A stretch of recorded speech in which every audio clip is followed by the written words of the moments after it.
দেশকে 4 প্রদেশে ভাগের পরিকল্পনা করছে জনপ্রশাসন সংস্কার কমিশন। দেশের পুরনো 4 বিভাগ ঢাকা, রাজশাহী, খুলনা ও চট্টগ্রামকে নিয়ে প্রদেশের সুপারিশ থাকতে পারে সংস্কার কমিশনের প্রতিবেদনে। দেশে বর্তমানে বিভাগ রয়েছে 8টি। এর মধ্যে সবচেয়ে পুরনো 4 বিভাগ ঢাকা, রাজশাহী, খুলনা ও চট্টগ্রাম।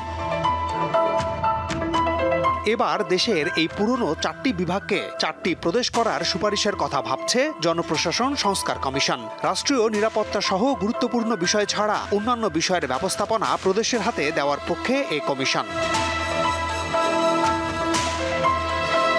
গত বুধবার প্রধান উপদেষ্টা ডক্টর মোহাম্মদ ইউনূসের কাছে সংবিধান, নির্বাচন, পুলিশ ও দুর্নীতি দমন কমিশন সংক্রান্ত সংস্কার কমিশন তাদের প্রতিবেদন জমা দিয়েছে। পূর্ণাঙ্গ প্রতিবেদন জমা না দিলেও ওই অনুষ্ঠানে জনপ্রশাসন সংস্কার কমিশনের প্রধান ও সদস্যরা উপস্থিত ছিলেন। তারা তাদের সম্ভাব্য কিছু সুপারিশের কথা তুলে ধরেন। এর মধ্যে 4টি প্রদেশ করার বিষয়টিও রয়েছে বলে সংশ্লিষ্ট সূত্রে জানা গেছে।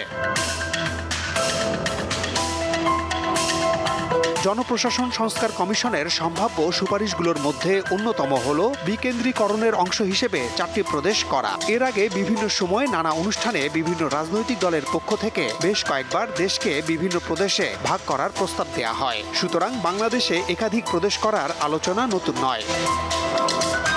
মাহমুদ শাওন, দীপ্ত সংবাদ, ঢাকা।